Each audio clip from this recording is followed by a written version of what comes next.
Welcome back to this exploration of the book, What Happened to You? Chapter 7 is titled Post-Traumatic Wisdom. Dr. Perry and Oprah discuss how life experiences, specifically traumatic experiences, impact the brain. I'm going to delve into the concepts of resilience in the mind. In the practice videos, we will focus on the body and the breath as resilience resources. In previous videos, I have discussed Dr. Perry's explanation of how our experiences make an imprint on our CRNs, those core regulatory networks. Yet we have also learned that our brains are always changing. There's no magic age or developmental phase where our brains stop developing or start deteriorating. All our experiences impact and change us. Dr. Dan Siegel says, where attention goes, neural firing flows, neural connections grow.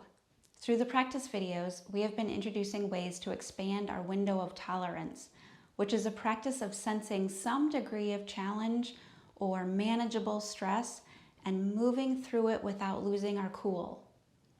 As we practice this regularly in a safe space with safe others, we build our resilience. I often see resilience described as the ability to bounce back from some negative or challenging event or experience. I see it more broadly, and I will describe that later. Dr. Perry gives the examples of a Nerf ball and a metal hanger. You can squeeze the Nerf ball as much as you want, and it comes back to its original shape each time. The metal hanger can be manipulated into a tool to fish something out of a tight space.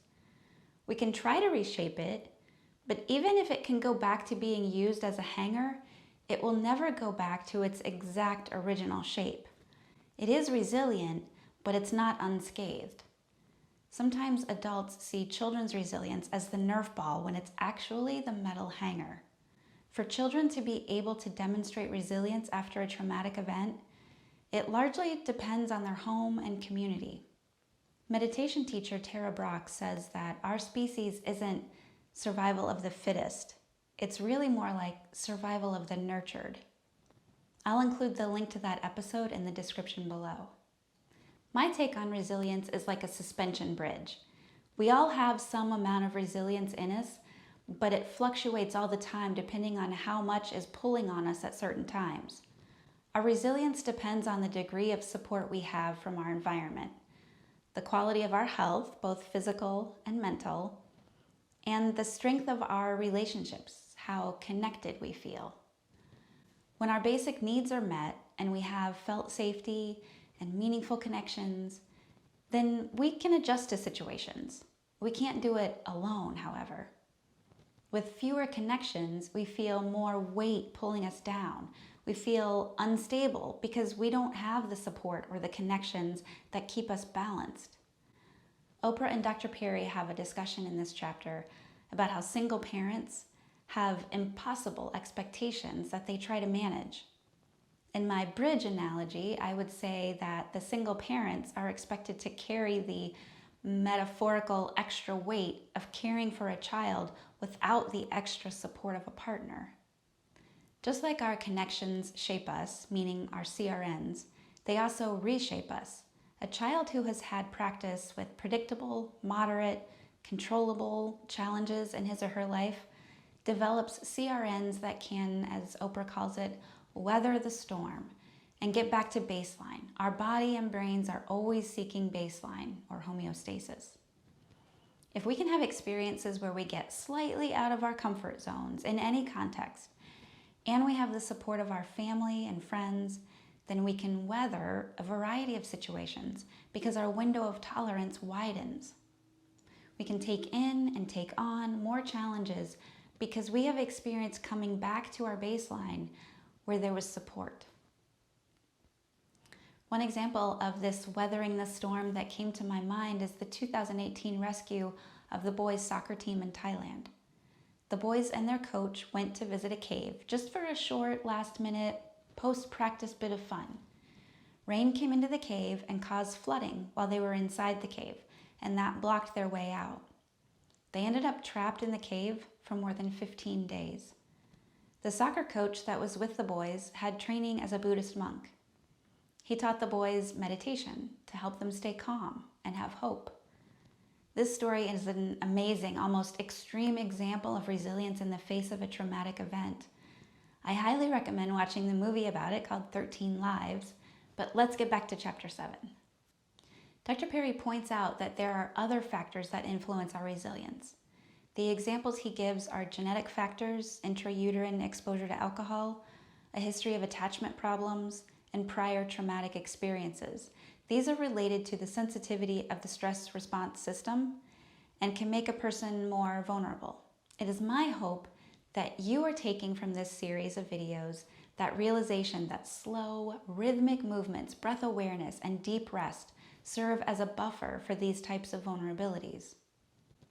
These practices are therapeutic for the autonomic nervous system, particularly the vagus nerve, which we have discussed in prior videos.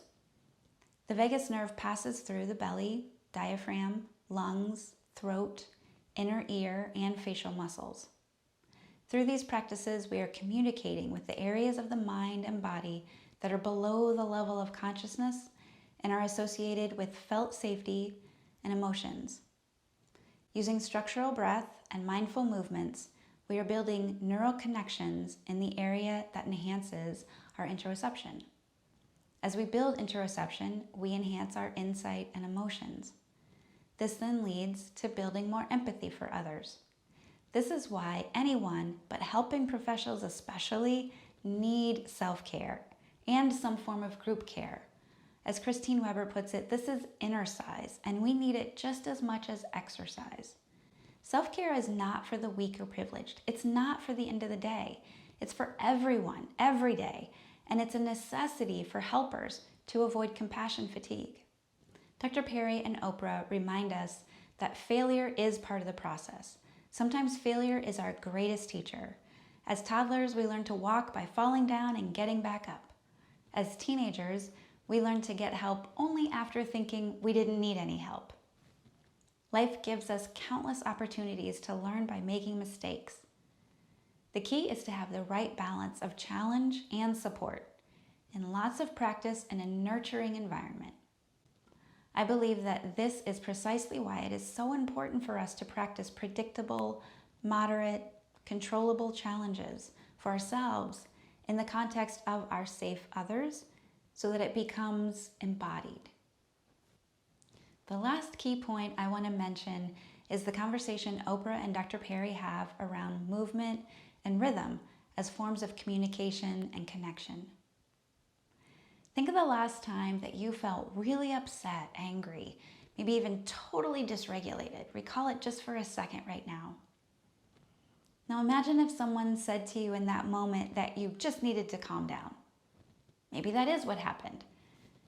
If you have experienced someone telling you that you just need to calm down when you were feeling red hot and angry, how did that work out? I'm being sarcastic, but it's just to remind us that using words like calm down in the heat of the moment generally does not work for anyone, and it could do more harm than good. Dr. Perry says that movement and rhythm are so important and yet overlooked in the therapy world. Maybe it seems too simplistic that something like walking, passing a ball or a balloon back and forth, coloring, swinging, or just breathing together could work better than traditional talk therapy.